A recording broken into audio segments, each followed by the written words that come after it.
Good evening, brothers and sisters. This is the Prince of Pan-Africanism, Dr. Umar Johnson, coming to you once again. I am in Atlanta, Georgia.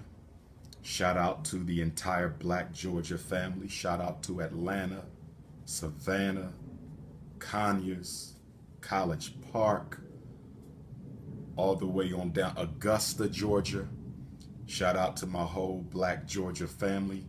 This is the state of my maternal ancestors. My maternal ancestors come from Georgia and North Carolina. Georgia and North Carolina. My paternal ancestors come from Maryland and Cuba. Maryland and Cuba. So you have Georgia and North Carolina on the maternal side, and on the paternal side we have Maryland and the island of Cuba. Those are the four sources of my ancestral lineage by way of Africa, of course. Tomorrow I will be speaking at the Shrine of the Black Madonna as part of the 5-city tour that's being hosted by the African Hebrew family of Temple Beth El. It will feature our young brothers and sisters who have flown all the way from South Africa. If you haven't seen them in concert, you need to see them in concert, and you only have 3 more opportunities to do so. Opportunity number 1 is tomorrow, Shrine of the Black Madonna, 7 p.m. Doors open at 6. Your second opportunity is in Detroit, Michigan, Saturday, next Saturday, 1 week from tomorrow, at the Northwest Activity Center, 5 p.m., doors at 4. And your last opportunity will be in Philadelphia at Temple University on Sunday, January the 6th. In addition to me speaking in Atlanta tomorrow and Detroit next Saturday, I will be speaking in Washington, D.C. this coming Friday at the Thurgood Marshall Center, 6 p.m. doors at 5. And my last lecture of the 2018 calendar year, which will also be my last lecture of Black America's 4th millennium in this country under white oppression, will be in Dallas, Texas, the Dallas, Texas, at the Texas Theater on Sunday, December the 30th, 4 p.m., doors at 3. What I want to do, and I don't want to keep you long because I have some other interviews to take care of here in Atlanta, and I need to get out and get some of that good Atlanta Southern Black soul food cuisine. Shout out to Soul Veg, and shout out to all the Black restaurants here in Atlanta. I'm hitting somebody up tonight with the team. I'm pulling up. Dr. Umar is pulling up at a Black restaurant in Atlanta tonight. If you're looking for tickets for Atlanta, Detroit, and Philadelphia, you have to get them at canansbuilders.eventbrite.com. Those tickets are not sold on my page because it is not my event. I am the speaker, but not the sponsor. You have to go to Canaan's Builders, CANAANS builders.eventbrite.com. For Washington and Dallas, for the District of Columbia and Dallas, you go to my page, drumarjohnson.eventb.com. Please continue to send in your donations to the Frederick Douglass and Marcus Garvey Academy. Check-in money order only. Payable to FDMG Academy. P.O. Box 6872, Philadelphia, 19132. Or you could bring your donation to any event, but put it in my hands and my hands only. This is the end of the year, and it is the end of a millennium. God willing, on New Year's Day, I will be making an announcement as to the location of the first Frederick Douglass and Marcus Garvey Academy. So make sure you tune in on Facebook at Dr. Umar Ifatunde. Make sure you tune in on Instagram at Dr. Umar Johnson. I'm going to go live and let you know where the first FDMG will be. This is our offering to the ancestors. This is our sacrifice to the ancestors. And I want to take a moment and thank all the brothers and sisters and elders and youth who donated to the Frederick Douglass and Marcus Garvey Academy over these 4 long years. It hasn't been 5, it hasn't been 15, it hasn't been 10, it hasn't been 20, it's only been 4. But I want to thank you, the grandmoms who send me $10 a month faithfully. The brothers who are retired sending me $50 a month faithfully. The college students sending me $5 and $10 faithfully. The doctors and lawyers sending me $500 and $1,000 faithfully. I want to thank my brothers and sisters in the United Kingdom, England, Birmingham and Luton and Wolverhampton in London for sending those donations. I want to thank my brothers and sisters throughout the mother continent of Africa. Yes, brothers and sisters, I have a lot of love in the United States. I might be the most popular, yet unpopular scholar in the world. I might be the most popular, yet unpopular scholar in the whole world. But guess what? I have more supporters in Africa than in the United States. I have more supporters in Africa than in the United States. Most of Dr. Umar's supporters are on the mother continent. But you should not be surprised. And the reason you shouldn't be surprised is because Africa is a continent of 2 billion people. Africa is a continent of 2 billion people. So it only makes sense that I have more supporters in the motherland, a continent of 2 billion, than anywhere else in the world. So Africa, I see you, I hear you. For those of you who want to go with me to Africa this year, it's going down. Registration, January 1st. For those of you who want to go to Africa with me, it's going down. Registration, January 1st. The first week in March, we will be attending the independence ceremony of Ghana, which was led to its independence by Garveyite Kwame Nkrumah, who attended Lincoln University just outside of Philadelphia. We will be there to celebrate the independence of the first African nation to gain its independence since the fall of white supremacy in Africa. That's how we're celebrating our ancestors. That's how we're bringing in the 5th century and closing out the 4th century. That will be the first week of March. But if you can't go with me the first week of March, if you can't make it the first week of March, you can go with me the last week of July, first week of August. Last week of July, first week of August, Senegal and Ghana. Senegal and Ghana. Senegal and Ghana. Shout out to all my brothers and sisters from the Gambia, who I met for the first time 2 weeks ago, my first time in the Gambia. I loved it. I can't wait to come back and visit the island of Jufre. We're going to put a FDMG on the island of Jufre. We're not playing.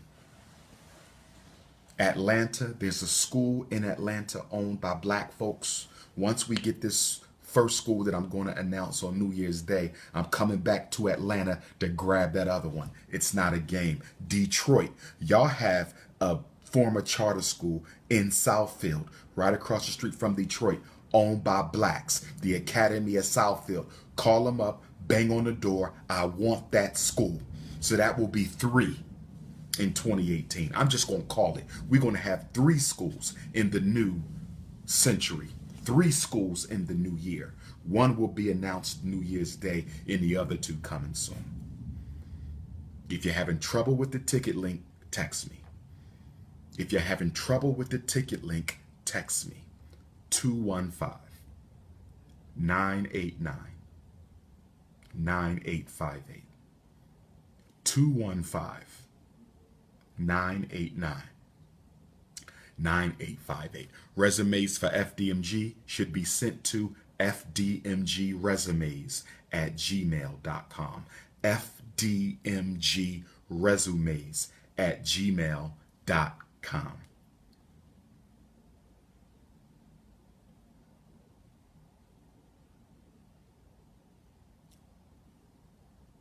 I want to do a movie review.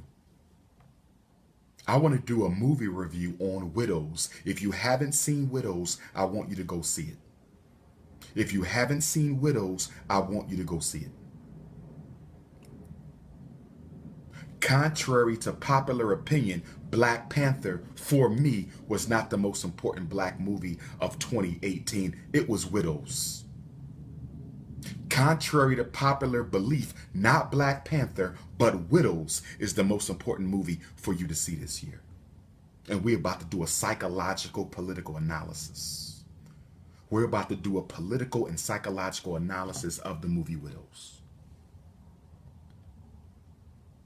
So, Viola Davis, Liam Neeson, Daniel from Get Out. Viola Davis, Liam Neeson, the white man who played in Taken, Taken 1, Taken 2, Taken 3. He was in the 18 movie, Liam Neeson.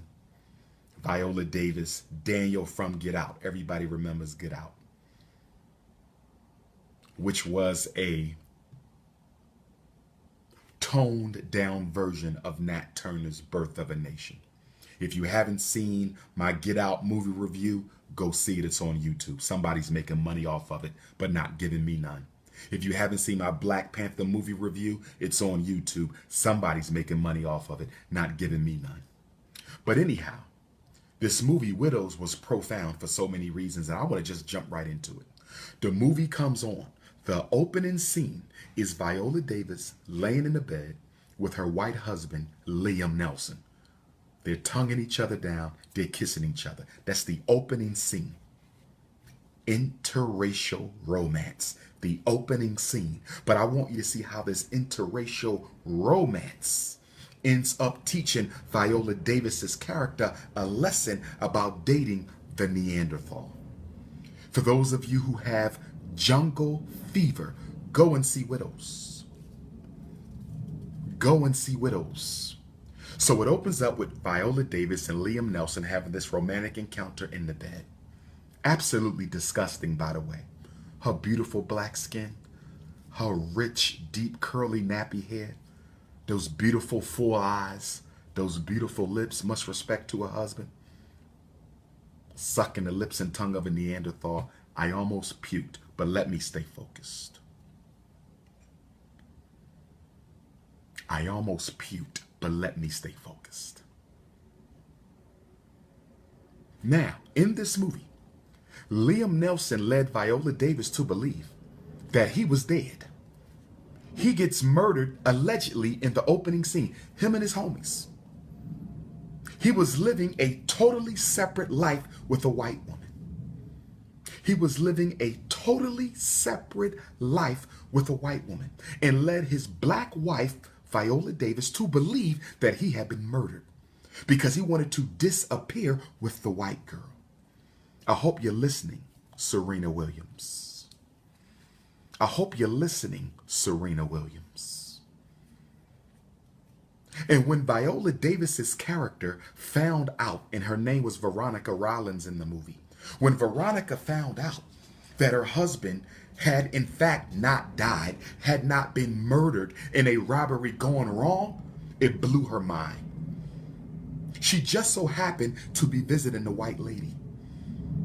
And a bottle of cologne that she bought her white husband, Liam Neeson, just so happened to be laying on the flower stand. And when she saw her bottle of cologne, her heart dropped. She walked over to the door where her white husband was hiding, but she couldn't even stomach it. Her soul and heart couldn't even allow her to open the door and behold the truth that this man misled you. You was married to him for decades. You had a son by him who was murdered by the police in the movie, by the way. Good job, Steve McQueen, with this movie. And I hope you don't have a white girl. But good job, Steve McQueen, with this movie. And I hope you don't have a white girl. So Viola Davis and her white husband has this black son who gets pulled over by the police and murdered. Police genocide. So she'd been through a lot with this white man. They'd been together for years. And he had the audacity to set up a fake death and leave her with the white woman. And she found out by accident. But it doesn't stop there. But it doesn't stop there. He leaves Viola Davis the plans to another robbery because he was a scam artist. Scam artist. And so he left her the plans to another robbery. She thought this was his way of looking out for his wife in case he doesn't make it. My wife can conduct a robbery and live happily ever after. But boy, was she wrong. Boy, was she wrong. Comes to find out, the robbery plans that he left her were correct. But he didn't leave her the robbery plans so she could get some money and take care of herself. He left her the robbery plans so that she could risk her own life in getting the $2 million or $10 million, whatever it was. And then he would turn around, rob her, and kill her. Yes, brothers and sisters, go see the movie. The white husband set up his black wife to be robbed and killed by him. The white husband, set up his black wife to be robbed and killed by him. Movie was powerful. All you sisters out there talking about you want to date outside the race. Now, this may have been an exaggerated form of white male exploitation of black women. This may have been an exaggerated form of white male exploitation of black women, but nonetheless, it holds true. Nonetheless, it holds true.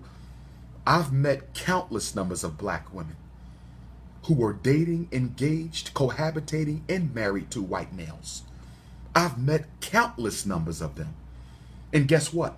The great majority of them had sad stories to tell me about the dissolution of their romance with their Neanderthal partners. Nearly every one of them. Dr. Umar, he called me the N-word. Dr. Umar, he left me for a white woman. Dr. Umar, he called me a black bee. Dr. Umar, he told me he was just playing games on me. Dr. Umar, they have just as many side chicks as y'all do. This is from the mouths of black women who have dealt with the Neanderthal. So y'all want to keep on running out there, risking your life in safety for a relationship encounter with your enslaver's great-grandson? Keep it up. Keep it up. Y'all want to keep running out there, risking your life in safety for a sexual romantic encounter with your enslaver's great-grandson? Keep it up. Keep it up.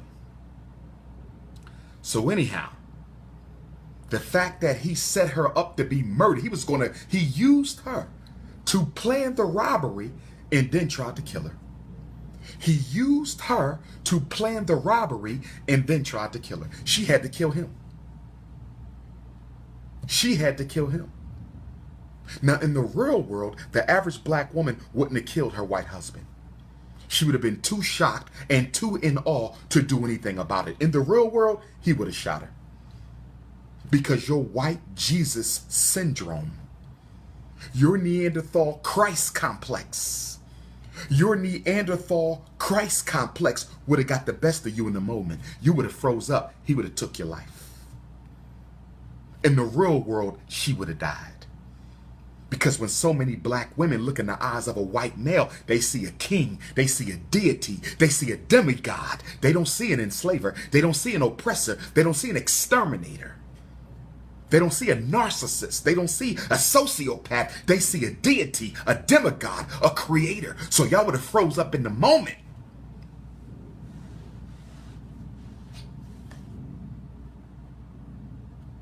So then, this movie is based in the 18th Ward of Chicago. Shout out to Chicago. Thank you to all the brothers and sisters who came out to the Harold Washington Center last Friday in Chicago. We need a school in Chicago. We need a school in Chicago. So the movie is set in the 18th Ward in Chicago. So you have this white guy, Jack Mulligan. His father had been a ward leader in Chicago for a very long time. Very long time. He was there when the ward was mostly white, and he was there when the ward evolved to being mostly black during the decades of white flight in the 70s and 80s after desegregation took place. When desegregation came in the 60s and 70s, residential desegregation as a result of the Civil Rights Bill, white folks ran away. And so the white wards all across America, this is Chicago, but all across America, the white wards became black. And this white man had been able to hold on to his job in a predominantly black ward, Rahm Emanuel. Rahm Emanuel. Rahm Emanuel. So you have this elderly white man who wants to pass control over to his son. But here's what I want y'all to understand. Here's what I want y'all to understand. He didn't give his son control of the ward. He didn't motivate his son to run for ward leader because he was going to look out for black folks. That had nothing to do with it. In the movie, he specifically states, because he didn't even like his son. Him and his son didn't even get along. They didn't like each other. But it wasn't about emotion. That's what we as Africans need to understand. It's not about how you feel. It wasn't about emotion. He needed his son to take over the 18th Ward in Chicago to keep the power in white hands and in family hands. To keep the power in white hands and in family hands. It wasn't about black folks at all.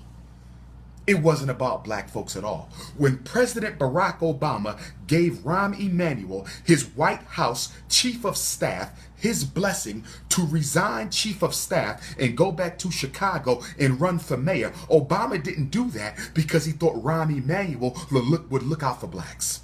Obama didn't do that to help you. Obama did that to help his white friends and his white Democratic Party. Black people had nothing to do with it. Political decisions in the black community are not made for your best interest. Go see the movie. Not Black Panther, Widows was the most important movie of this year. Not Black Panther, Widows was the most important movie of this year. So Jack Mulligan, this white son of this iconic old white politician, in the movie, he talks about how he don't even want to live in that neighborhood. He said, quote, "These people want to kill each other. I don't want to raise my kids here. These people want to kill each other. I don't want to raise my kids here." But yet and still, he was smiling in black people's faces. Yet and still, he was telling black people they were going to help him out.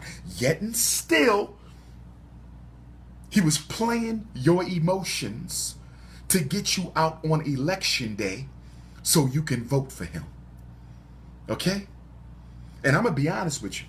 The reason Widows was not a #1 movie in America is because it was too real. The reason Widows was not a #1 movie in America is because it was too real. It was too real. It could not be the #1 movie. Even though most of the actors did an excellent job, they can't make that movie #1 because it was too telling about what really goes on politically in the black community between the drug dealers, the politicians, and the preachers. It tells you what the real deal is with the black clergy, the black drug dealers, and the black politicians. The real story. Ain't no democracy. First of all, democracy and capitalism cannot coexist. Political Science 101. Democracy and capitalism cannot coexist. And the reason democracy and capitalism cannot coexist is because in a democracy, the majority rules. No matter how rich they are, no matter how broke they are, no matter how much wealth they have, or whether they're homeless on the street. In a democracy, the rich man's vote is equal to the poor man's vote. In a democracy, the rich man's vote is equal to the poor man's vote. You and I both know that in America, the rich man's vote is not equal to the poor man's vote. And the reason the rich man's vote is not equal to the poor man's vote is because of something known as capitalism. And what is capitalism? The private ownership of the means of production. Capitalism means that the land people need to live on is owned by a few rich, wealthy, selfish people. The food that people need to eat is owned by a few rich, wealthy, selfish people. The resources under the ground that people need to create is owned by a few rich, wealthy, selfish people. So if the people who own everything that the masses need, that means they have the power to buy off the politicians. How can there be a democracy when the politicians are controlled by the capitalist? How can you have a democracy when the politicians are controlled by the capitalists? Will the real democracy please stand up? Will the real democracy please stand up? And I'll go on record. I'll go on record. I'm not opposed to democracy. But I'm not no diehard Democrat either. Because I know that democracies are popularity contests. And the people who win are not necessarily those who care about the people. The people win because they look good. Why did 95% of Black America vote for Barack Obama? Why did 95% of Black America vote for Barack Obama? Did he offer any solution to any problem? No, he did not. So why did we vote? In addition to the fact he was Black, in addition to that, he was handsome. He knew how to talk. He had a great voice. He had a beautiful smile. Michelle Obama dresses very well. She's very classy. She's very elegant. These are the reasons you coons ran out there and voted. This is why you voted. You didn't vote for nothing real. You voted for superficial characteristics of the candidate. Democracies are popularity contests. But be that as it may, you can't have a democracy when you have capitalism unless you don't allow the capitalists to fund the politicians. The only way you can have a true democracy next to capitalism is if you don't allow the capitalists to buy off all the politicians. And what do they do in America? What do the capitalists do in this country? They buy off all the politicians. So, you have Jack Mulligan, the young white racist, whose father wants him to inherit his control of Chicago's 18th Ward. And then you have Jamal.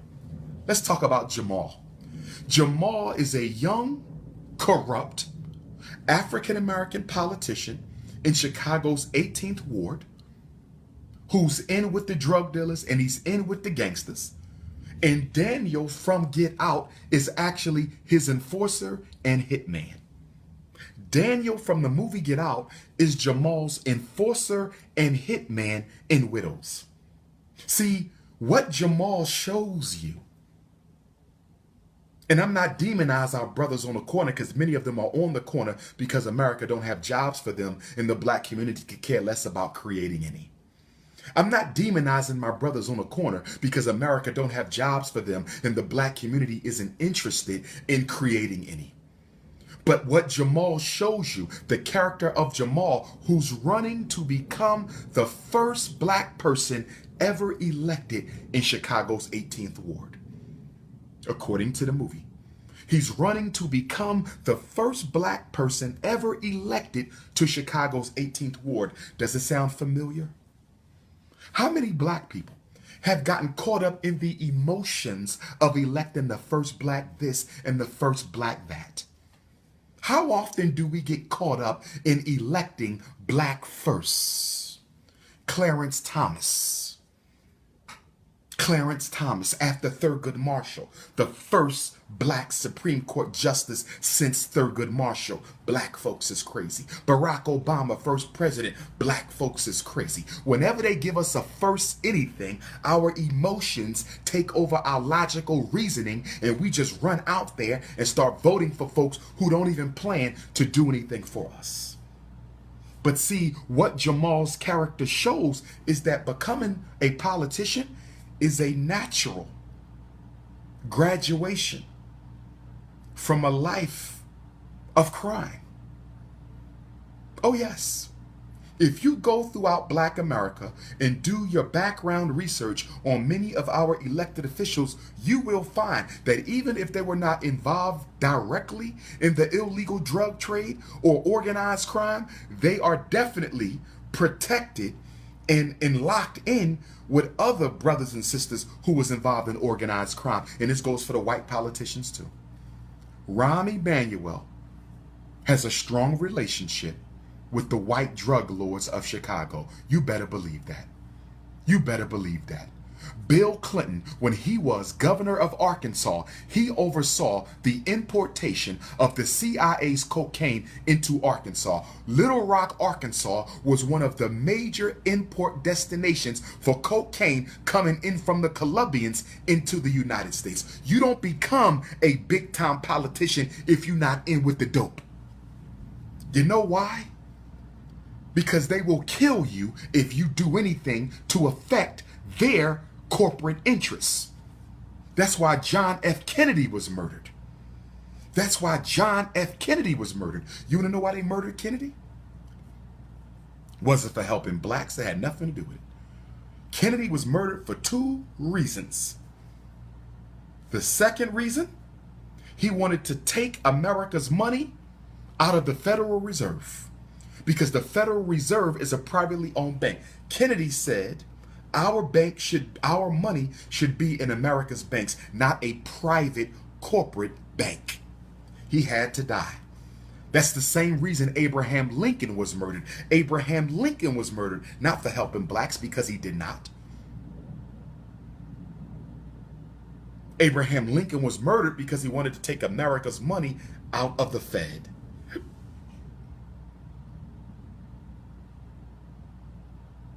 Now, what's the main reason Kennedy was killed? The main reason John F. Kennedy was assassinated is because him and his brother, Robert, the Attorney General at the time, big brother and little brother, President and Attorney General, big brother and little brother, Robert Kennedy wanted to investigate and disrupt organized crime in America. He wanted to destroy the mafia, the Irish mob, the Italian mob. Kennedy wanted to take them down. And that's why he was murdered. Listen, politics and organized crime are one and the same. Politics and organized crime are 2 faces to the same body. You can't get involved in one without being involved in the other.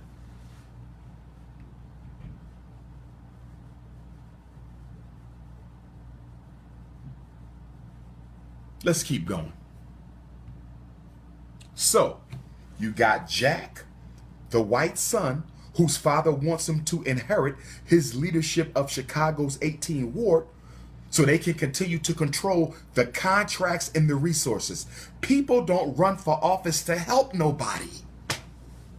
This is why you don't see me vote often. People don't run for office to help. That is a lie. Anybody who tells you they're running for office to help somebody, smack their ass in the face. Smack them in the damn face. Black or white. Anybody who tells you, I want to run for mayor in Atlanta. I want to run for city council in Detroit. I want to be the governor of Mississippi. I want to be a state rep in Los Angeles. I want to be a U.S. rep in Louisville, Kentucky. I want to be a state senator in Omaha, Nebraska. I want to be a state representative in Jacksonville, Florida. I want to be an alderman or alderwoman in Chicago. Any person who tells you they're running for office to help you is a damn liar. It's a liar. People run for office for 2 reasons. To get a check. To get a check. In fact, guess what Jamal said in the movie?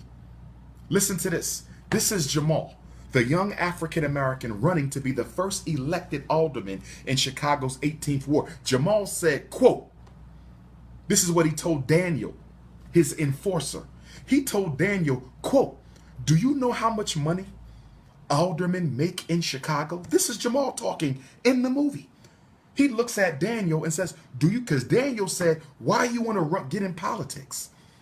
Daniel asked Jamal, why do you want to get into politics, brother? We got the streets on lock. We got drug money, car money, opioid money, gun money. Why do you need to get in politics? And guess what Jamal said? Jamal said, I'm getting older. He said, I'm 37. He said, do you know how much money an alderman makes in Chicago? $104,000 a year. $104,000 a year. Jamal said, I don't want this drug life no more. I'm 37 years old.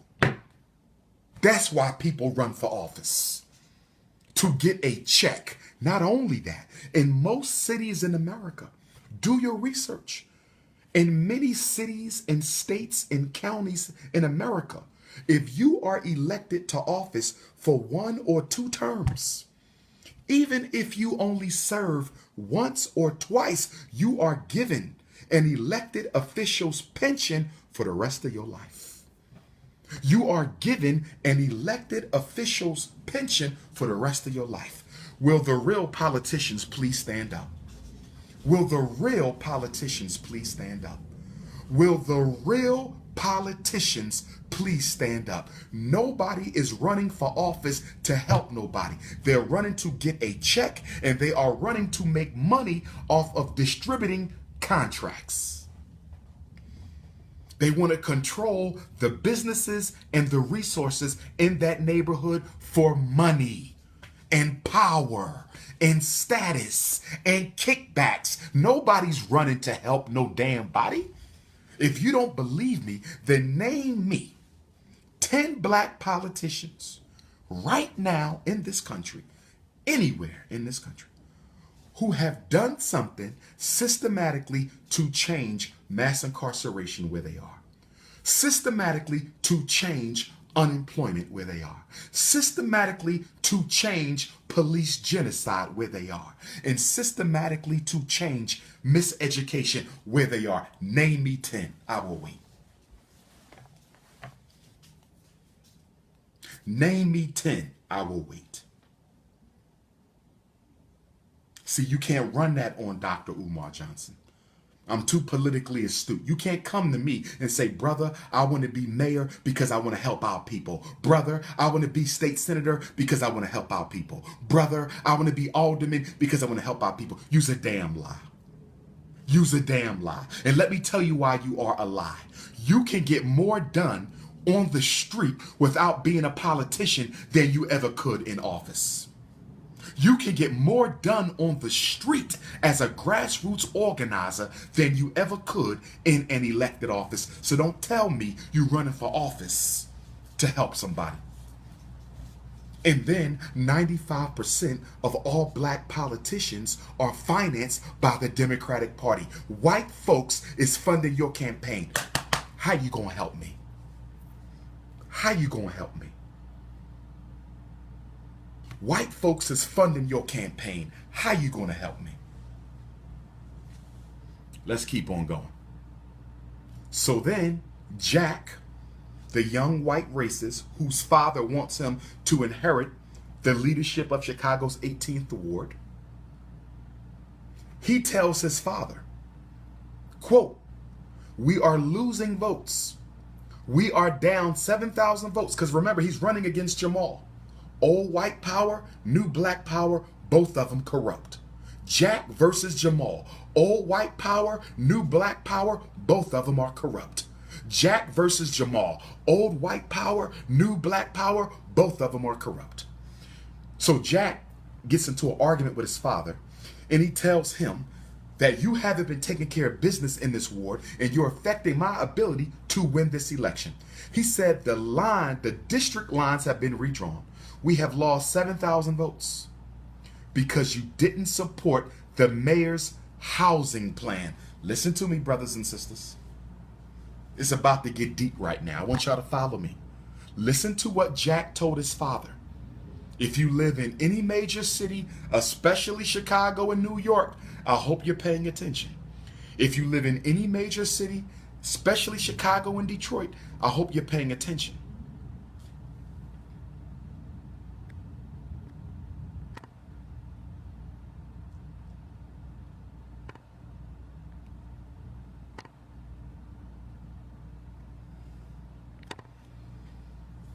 Jack tells his father, because his father did not support Mayor Rahm Emanuel's housing plan, because his father, the alderman of the 18th district, didn't support Rahm Emanuel's housing plan, Rahm Emanuel redrew the district lines and cut out some of his black votes, and so now they might lose the election.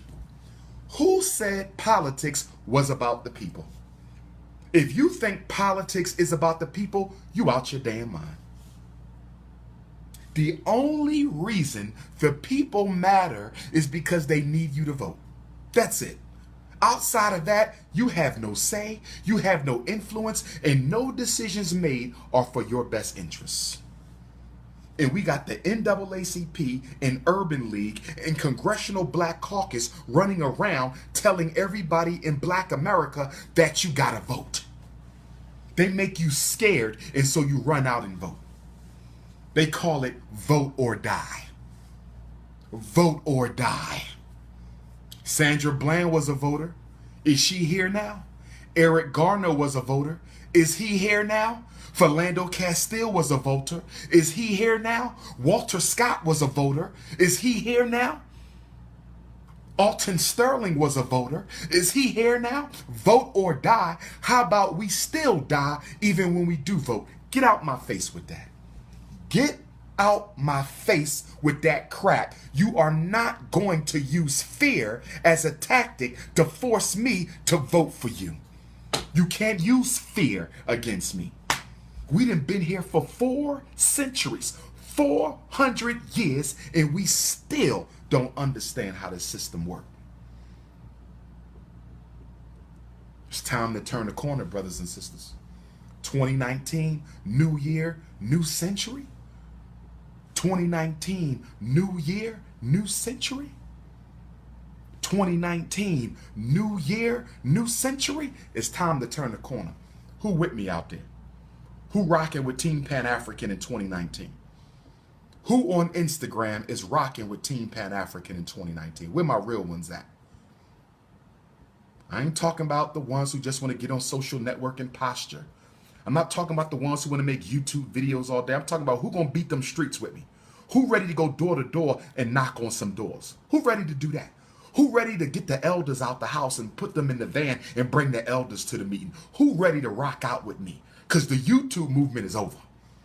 The YouTube movement is over. The conscious community is looking real bad right now, so I gotta save it. The conscious community is looking very bad right now, and I got to put on the Superman cape. I got to put on the Prince Ifatunde cape and save it. I got to do a Cam Newton. I got to do a Cam Newton and Superman this shit. I'm going to have to take it from the head. I'm going to have to strong arm this shit because the conscious community got us looking real bad. It's a joke. It's a damn joke. It's a damn joke. 30, 40, 50 Negroes and Negresses who don't do nothing but make videos all day, and they call it liberation. They call it struggle. They call it revolution. Y'all a bunch of damn jokes. All you doing is monetizing conscious rhetoric for YouTube dollars. You're not fooling nobody. All you're doing is monetizing conscious rhetoric for YouTube dollars. You're not doing anything. You're not doing anything. Conscious community don't even make toothpicks. Conscious community don't even own a parking lot where people can pay us to park their cars and we can use that money to build a school, open up a corner store. We have nothing. Let's keep on going. So, Harry Rollins is Liam Nelson. Viola Davis's white husband in the movie. He used her to steal the money, then he was going to kill her. We talked about that. And then the young white guy, Jack Mulligan, whose father wants him to take over the 18th Ward, he helped Viola Davis's husband cover up his death. So here you go, organized crime, organized politics, working together for white power. Organized crime, organized politics, working together for white power. And then, what I found interesting about this movie, guess what Viola Davis's career was? Where was she employed at? In the movie, Viola Davis is employed, okay, as a lobbyist for the teachers union. She's employed as a lobbyist for the teachers union. Why is that interesting? Good job, Steve McQueen. You better be with a black woman. Good job, Steve McQueen. You've been watching my videos, Steve McQueen. You've been watching my videos. Viola Davis is a lobbyist for the Chicago Teachers Union. Viola Davis is a lobbyist for the Chicago's Teachers Union. Why is that relevant? Because I don't care where you live in America, big city, small city, black city, white city, no matter where you live in America, the Teachers Union is the most feared union by anyone trying to seek an elected office. Why? Because there's more teachers than any other profession in the United States. There's more teachers and police than any other profession in the United States. And if you want to get elected, you have to do what? Cow down to the teachers. This is why nothing changes in our public schools. This is why nothing changes. Why didn't Barack Obama do nothing for the schools? Why didn't Rahm Emanuel do nothing for the schools? In Philadelphia, why didn't John Street and Wilson Good and Michael Nutter, why didn't they do anything for the schools? Why doesn't any elected official do anything to change education? Because you can't win an election without the money and the votes from the teachers union. They control who wins. That's why public education is untouchable. And it's the same reason why they don't do anything about police genocide. Because guess what? Teachers and police are the two largest unions in America. Teachers and police are the two largest unions in America. Police and teachers are the two largest unions in America, and that's why no black politician has ever ran on a platform to fix the schools and to end police genocide. Show me a black politician. Show me one. Show me one. Show me a black politician who has ever ran on a platform to fix the schools and eliminate police genocide. Show me one.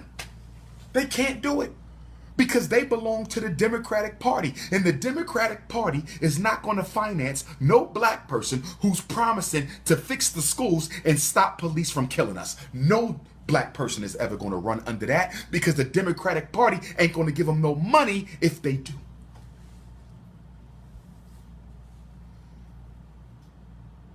Dame Dash, former CEO of Rockefeller Records, Damon Dash, said something profound the other day. Profound. I've said it before, but it's good coming from him because of what he represents.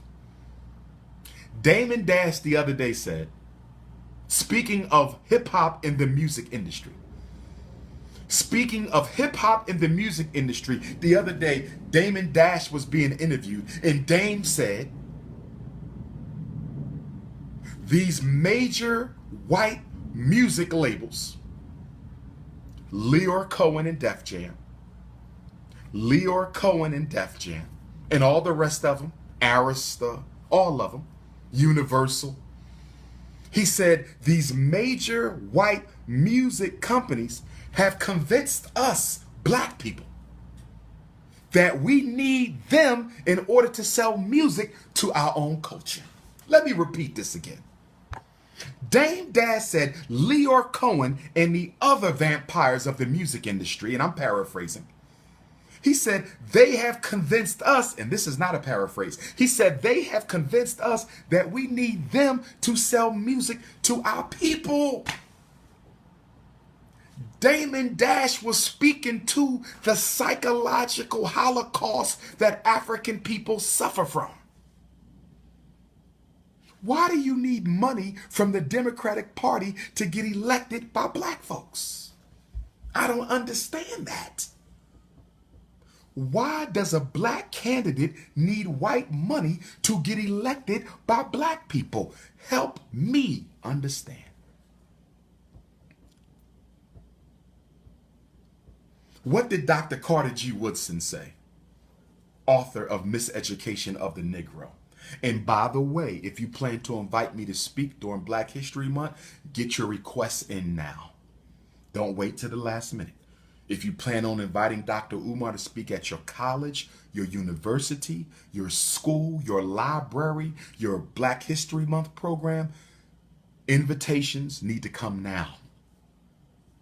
Invitations need to come now. Okay? And free is over with. Free is over with.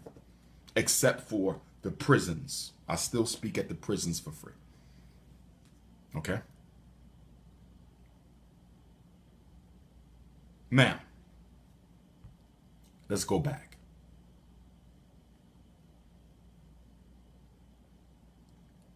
So she's working for the teachers union. Now, Jack Mulligan, the son, the white son who's running to be alderman of the 18th Ward in Chicago, guess what he starts in the movie? When you see the movie, you're going to see this. He starts a minority woman-owned program. Minority women empowerment. Pay attention, feminists. Pay attention, black women. He starts this minority woman-owned workforce to make black women think he cares about them. And the reason they're focusing on black women is because so many black men in jail, they can't vote. So many black men in jail, they can't vote. There's only about 2 United States that allow you to vote while you are in jail. So all the black men who are locked up, only for those 2 states can you vote while you're in jail. And the only reason why those 2 states allow you to vote while you're in jail is because the percentage of black people in those states are so small, it wouldn't matter anyway. The percentage of black folks in those states are so small, it wouldn't matter anyway. And then, in many states, not only can you not vote while you're in jail, when you get out of jail, if you're on parole, you can't vote till you're done parole. And if you're on probation, you can't vote until you off probation. New York City. New York City. New York City is one such place where you're not allowed to vote until you're totally done with probation and parole. However, either the mayor or governor of New York is supposed to sign an executive order, and he may have already done that, to reverse that. And the only reason why he wants to reverse it is he don't want it to bite him in the ass when he runs for re-election. The only reason why he's overturning it, is because he don't want that law to bite him in the ass. Because although there's more white folks in New York than black, there's millions of black people in New York, and he can afford that law to keep him from being reelected. It's all a game, brothers and sisters. It's all a game, brothers and sisters. It's all a game, brothers and sisters. And then, when Jack Mulligan comes off of his minority woman-owned campaign, a white newspaper man approaches him. And guess what he did? Like so many politicians do, you gotta have ready-made punchlines to deal with the media. He turned around and talked about how the decisions he made was going to help the black people living in the 18th ward. See, the problem with humanity, and especially black people, most of us are slaves to what we see. I'm going psychological right now. The problem with humanity as a whole, the problem with humanity and the problem with most black people is that we are slaves to what we see.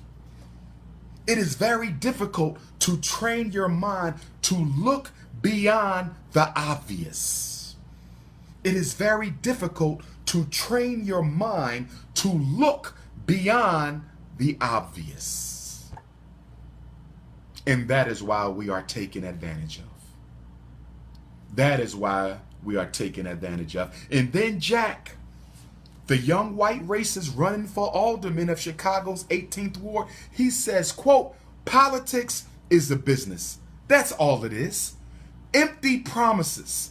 Anyone who says otherwise is fooling themselves." This came right out of his mouth, and I'm going to say it again. Jack Mulligan said, whose father ran the 18th ward for decades, he said, "Politics is a business. That's all it is. Empty promises. Anyone who says anything else is a lie." That's facts. That's facts.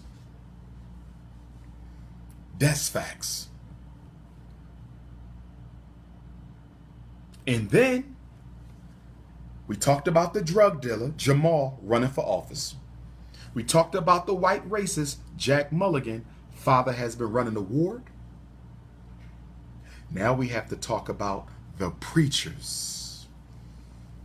Now we got to talk about the preachers. Good job, Steve McQueen. I need that FDMG donation. And your queen better be just as chocolate as you are, my brother. But let me digress.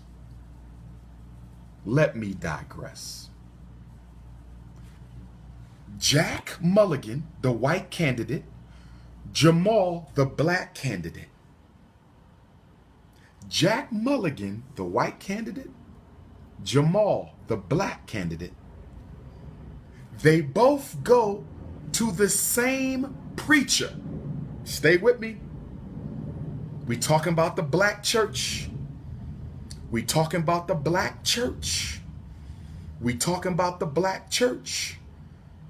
Jack and Jamal are running against each other, and they both go to the same preacher for an endorsement.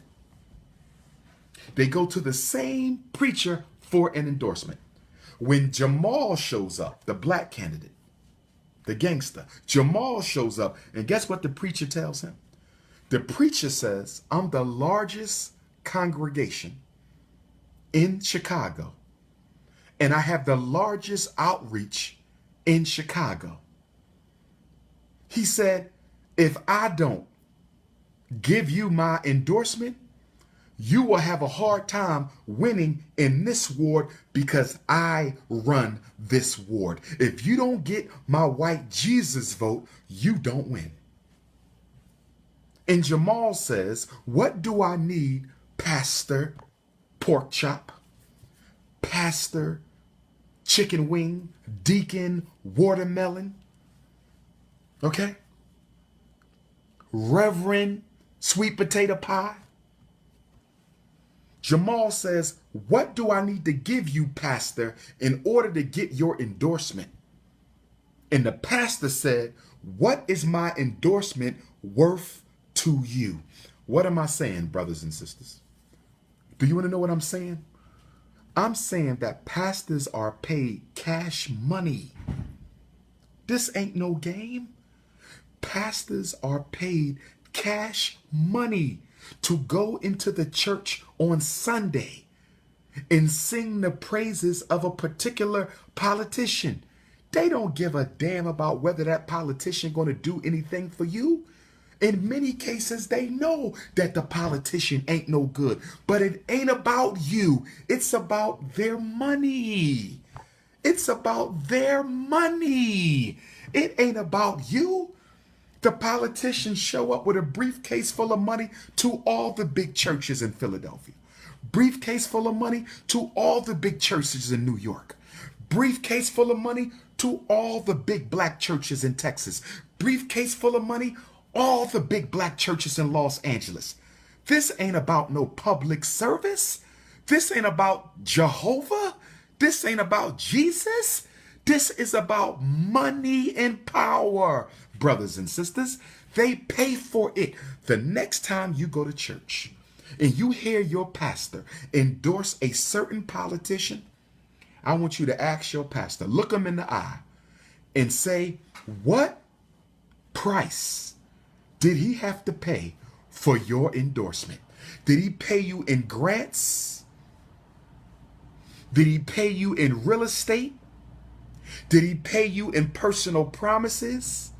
Did he threaten to expose your private life? Did he give you a briefcase full of money?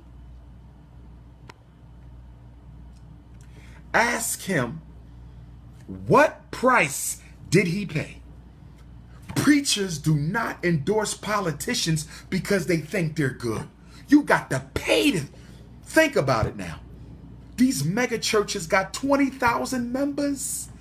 These mega churches got 15,000 members. These mega churches got 10,000 members. Do you really think they're going to get up on Sunday and endorse a governor, endorse a mayor, endorse an alderman without getting some money? Do you know why he opened the church in the first place? Why did he even open the church? To get some money. Look at how many drug dealers become pastors because it's about untaxed money. Man, please. Y'all done lost your mind. You can't fool Dr. Umar. You cannot fool Dr. Umar with that nonsense. And then guess what the pastor says? Guess what the pastor says? Quote, he tells Jamal, ignorance is the new black excellence. Oh my God. Oh my God, I'm going to say it again. Please go see the movie, brothers and sisters. I'm ready to go to the movies in Atlanta. Who want to go with me to the movies? Who want to go with me to the movies tonight? I need a nice 5'5", voluptuous, nappy-headed, curvate. I'm just kidding. I'm just kidding. Let me get focused. Let me get focused. He said, ignorance is the new black excellence. Damn. This is what the pastor tells Jamal. He's a pastor of a church with thousands of people. He's a pastor of a church with thousands of people, and he tells potentially the first black man to become alderman of the 18th Ward in Chicago that ignorance is the new black excellence. Let's break that down for a minute. Let's break that down. Why did the pastor of Chicago's largest church in this movie tell a black politician who needs his endorsement that ignorance is the new black excellence? Damn! That means four things. Number one, it means that as long as you make black people look good and feel good, you don't have to do nothing for them. It means that black people want an easy way out. We don't want to work for nothing. It means we would rather have a pie in the sky dream than a real plan for liberation. It means that the con artist is the new savior. The con artist is the new savior. The con artist is the new savior in the black community. And then check it out. Let me tell you how this scene ends. Let me tell you how this scene ends. So Jamal comes in for the pastor's endorsement. The pastor says, what is it worth to you? Jamal takes too long to make the pastor an offer. Jamal takes too long to make the pastor an offer. And guess what the pastor does? His phone rings. And guess who's on the phone? The white candidate, Jack Mulligan. And he says to Jamal and his campaign organizer, let's finish this conversation another time. I have your competition on the phone.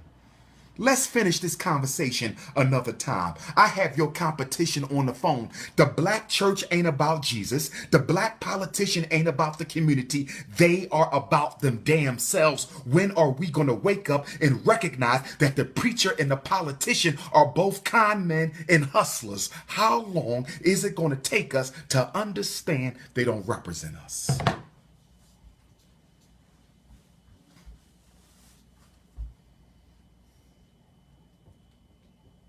I'm just giving facts. Don't shoot the messenger. Don't shoot the messenger. That's why no politician will ever come to me looking for an endorsement. Ever. Ever. First of all, one of the rules of Garveyism, we don't endorse candidates anyway. We don't do that. I will never endorse a candidate. Because politicians are loyal to themselves, not the people. Let's keep going.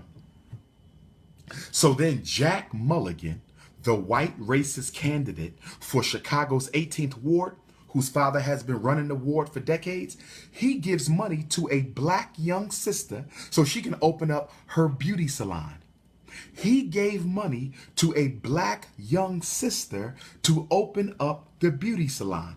Why did he give her money to open up a beauty salon out of his own pocket? This is what they do in the ghetto. The politicians will fund small, petty black businesses. Nothing major.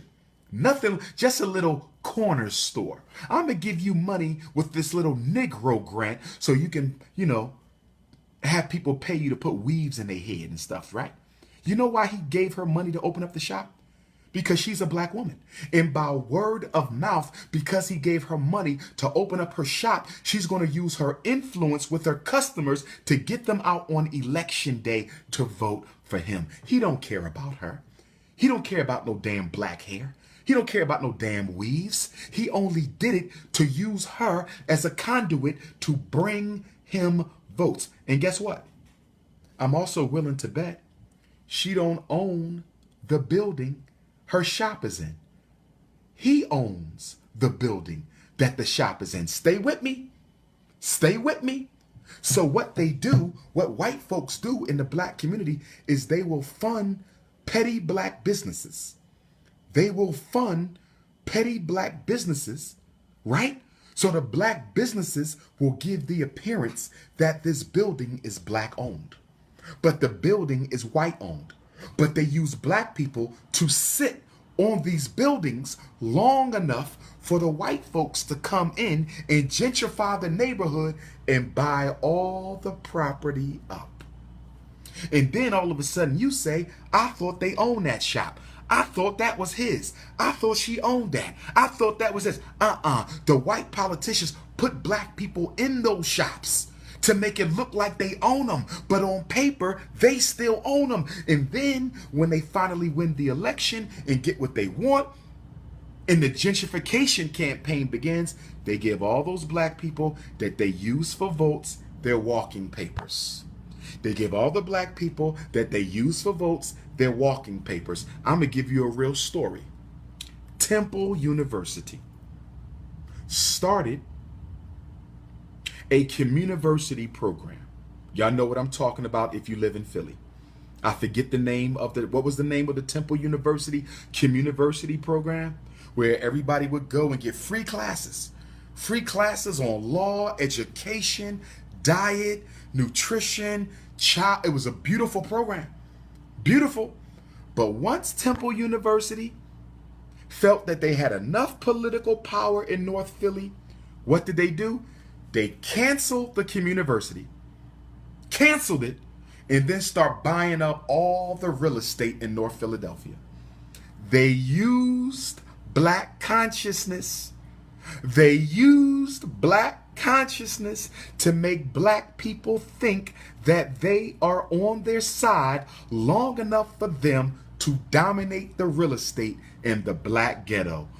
When are we going to wake up? How long is this going to last? Let me ask y'all a question. 400 years. 400 years.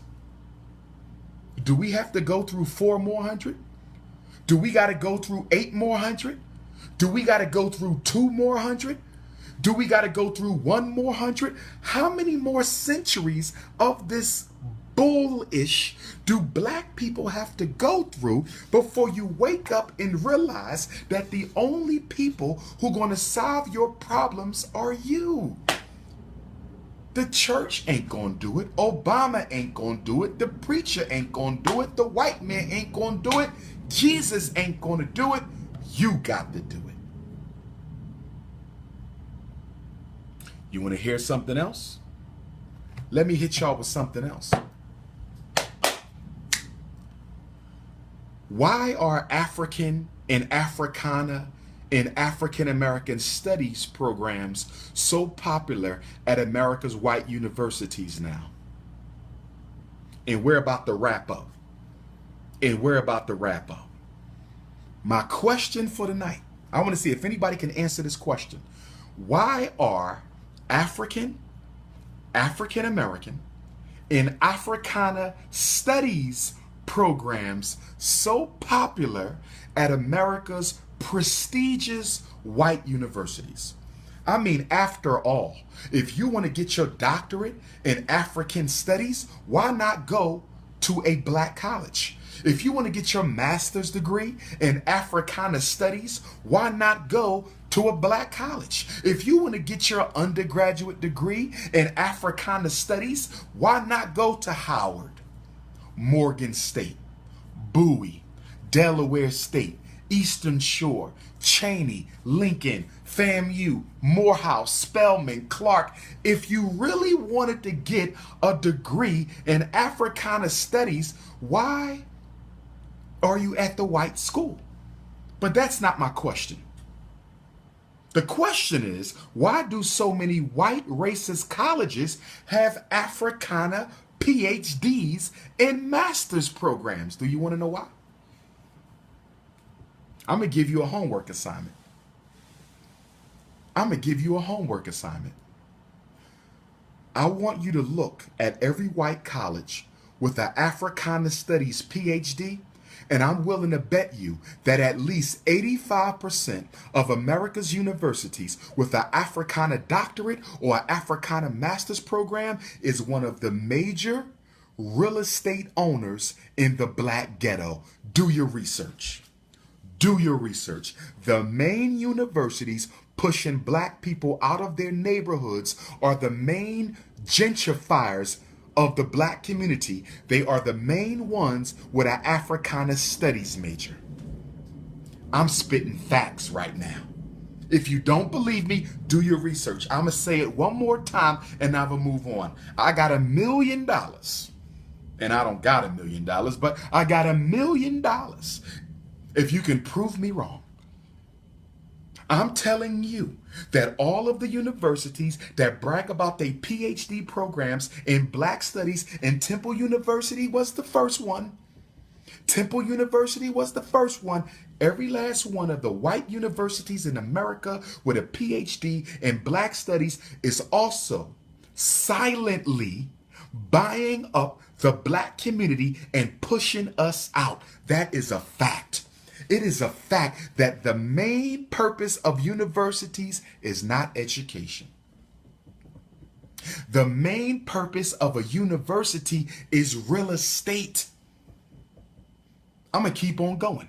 The main purpose of a fast food restaurant is not dirty, unhealthy food. The main business that McDonald's is in is real estate. The main business that the universities are in is real estate. The main business that your politicians are in is real estate. That's what's really going on. And how do you get rid of black folks? How do you get rid of black folks? You gotta manipulate them into thinking you actually care. The same thing charter schools do. The universities do the same thing charter schools do. They go into the black community and they open up a GED program and a welfare to work program and a charter school and make the black people think you're all for them until enough of you infiltrate the hood. Until enough Neanderthals move into that hood, and then all of a sudden, the GED program, cut. Welfare to work program, cut. Halfway houses, reentry program, homeless shelter, cut. Temple University's Afrocentric community, cut. Once they get what they need from us, all the programs go out the door. When are we gonna wake up and smell the coffee?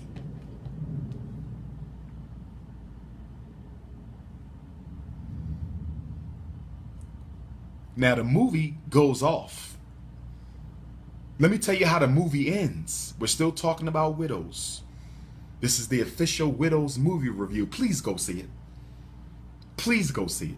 I'm going to make that movie required watching at FDMG. We're going to watch that movie with the students because I need them to understand, understand, and overstand the hustle that's been run on black folks for 400 years. I need them to understand, understand, and overstand the hustle that's been ran on black folks for 400 years.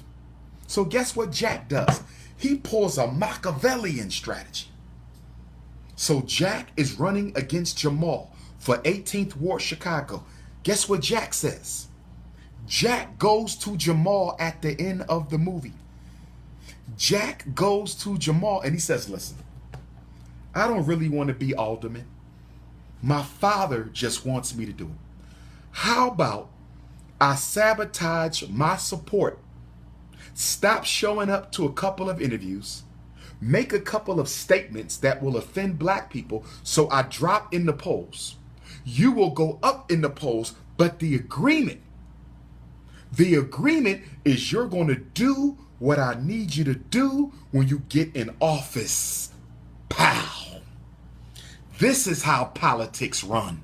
In other words, Jack is willing to let the black man win and become the first black alderman as long as he does behind the scenes everything that Jack needs him to do.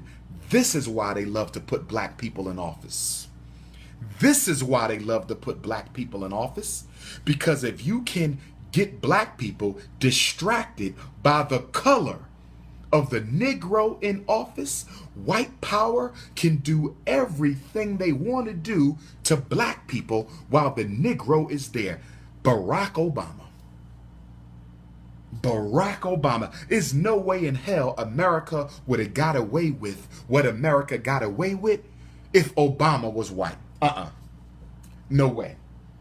Ain't no way on heaven that black people would have sat by if Barack Obama was white and let them push sexual confusion on our kids, let them push police genocide, take all of our rights and give it to women and immigrants. It's no way in hell black people would have sat by and let that happen. So the whites put Obama out front because white supremacy is not about the color of the politician.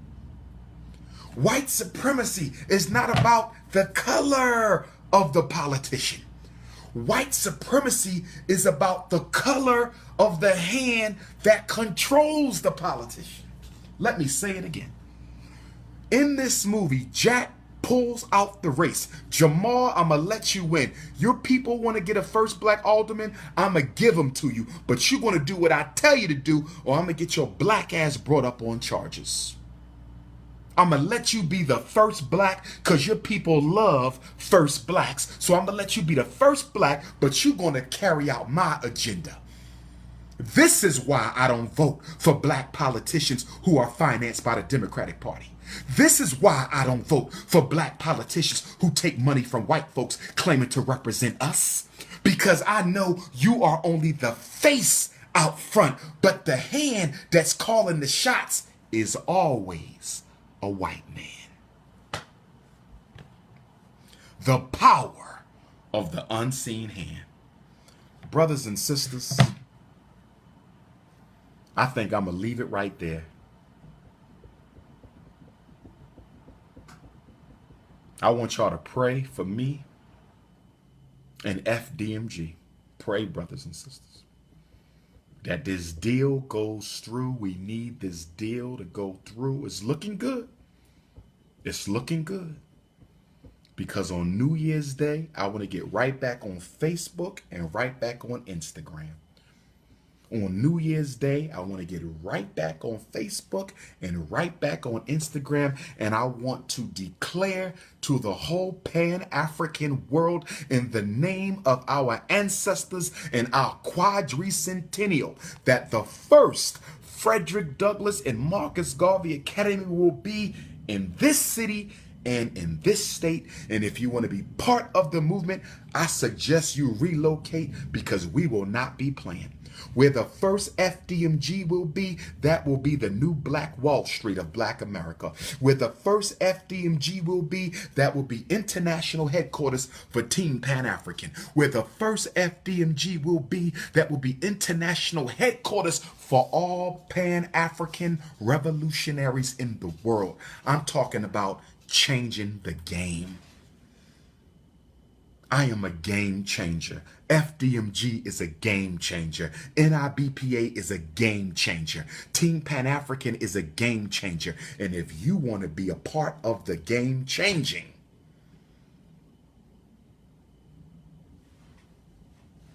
when I make that announcement, I'm going to let you know how you can join. Oh yes, it's going down. If not me, who? One of them YouTube Negroes? If not here, then where? And if not now, then when? How many more centuries? And I need all my loyal Dr. Umar supporters who supported me through all the negative press, in publicity, in charges, and everything we've been through. I want you, when we hold the grand opening, brothers and sisters, I need y'all to do me a favor. Promise me this. When we open up FDMG at the grand opening, please, if you see any of my haters, because most of them don't have a face. I've never seen them. I only hear them. If you see a Dr. Umar hater, an FDMG instigator, please let the African Guards of Garvey Security know. Please let the African Guards of Garvey Security know so they can be escorted out. No hater will be allowed in that building. At least 90% of the YouTube coons that y'all listen to, they not allowed in there, because damn near every one of them has something negative to say about the school. So none of the popular YouTube gossipers will be allowed in my school. Damn near every one of them called me a scammer. Every one of them said I stole money. Every one of them said I was running a hustle. So ain't none of them allowed in. They ain't even got the axe. If you ever made a video against me, you ain't even got the axe. You can't come to a school event. You can't come to a community event. You ain't going on no trips. You can't rent the facility. Your ass is banned for life.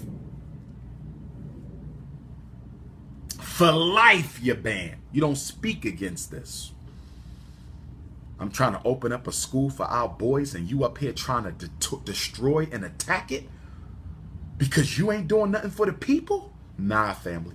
I forgive you, but I don't trust you. You're not coming in my school. And it's a beautiful building. We got to do some work in there, but once it's done, oh my God, this will be the new international headquarters of Team Pan-African. All the space we need for all the conferences, Our own campus where we don't have to worry about somebody charging us rent, putting us out, turning the lights off, not being able to talk how you want to talk because you don't own the building. Oh, it's going down. And it's going down tomorrow, right here, Atlanta, Georgia. Shrine of the Black Madonna, 7 o'clock. Doors open up at 6. Ralph David Abernathy Boulevard. The Prince shall speak. And on Friday, December the 28th, Washington, D.C., at the Thurgood Marshall Center. Friday, December the 28th, Washington, D.C., 6 o'clock. Doors at 5. Vendors will be ready. The Prince will speak. And on Saturday, December the 29th, in Detroit, Michigan, at the Northwest Activity Center. Program at 5. Doors at 4. The Prince will speak. And then one more time for the ancestors in Dallas, Texas. Where my Dallas people at? Where my Texas people at? Houston, where you at? Austin, where you at? Longview, where you at? San Antonio, where you at? Fort Worth, where you at? Black Dallas, the final lecture of the century and the year will be at the Texas Theater in Dallas on Sunday, December the 30th, 4 o'clock. Doors at 3. Get your tickets. Dr. Umar Johnson .eventb.com. If you need to text me or reach me, if you need to schedule a consultation for your children, 215-989-9858. 215-989-9858. Peace and Black Power, family. I hope this live was beneficial. Let's keep on praying for January the 1st, FDMG. Let's be safe. Let's have a good, strong Kwanzaa holiday season. Spend time with your family. And for all the black women out there who don't never let your children spend time with their biological fathers, for all the black women out there who don't ever let your children spend time with their biological fathers, for all the black women out there who don't ever let your children spend time with their biological fathers, I want you to call that father up and say, listen, I might not like you. I might feel that you wronged me. But I have no right to keep you from your children. And I'm not going to make you go to the white man and get him to force me to let you see him. These are your children as much as they are mine. For Christmas, for Kwanzaa, for New Year's, whatever you believe in, let those beautiful little girls and let those strong little sons of yours go spend time with their father. We got to go into the next millennial the right way, brothers and sisters. We got to right the wrongs and reinforce the rights. Remember what Frederick Douglass said. If there is no struggle, there is no progress. Y'all heard what happened to my ancestor statue a couple days ago, right? Up in Rochester, New York. 2 racist Neanderthals attending a local college in Rochester, New York, broke the Frederick Douglass statue that was just put up to commemorate his 200th Earth Day. His 200th Earth Day, 1818 to 2018, a new statue was put up of Frederick Douglass in Rochester. And these 2 Neanderthals desecrated the statue, broke it, and tried to steal it. And somebody called the police. And they said that while they were in the act of desecrating the statue, they were yelling all sorts of racist profanities about black folks. So even now, they cannot honor the great and mighty Frederick Douglass. May he rest in paradise. He said, if there is no struggle, there is no progress. Those who profess the faith of freedom and deprecate agitation are like men who want crops without plowing up the ground. They want the rain, but can't stand the thunder or the lightning. They want the ocean, but they're scared of the awful roar of the water. Frederick said, for 20 years, I prayed on my knees to God for freedom, but the good Lord gave me no freedom until I got up off my knees and started praying with my feet. He said, a man may not get all he works for in this world, but he must work for all he gets. And if he wants to be free, then he himself must strike the first blow. He said, power conceives nothing without a demand. It never did, and it never will. This is the Prince of Pan-Africanism, the most requested black scholar on the planet. I am signing out from Atlanta. I will see y'all tomorrow night, Shrine of the Black Madonna. Peace and Black Power.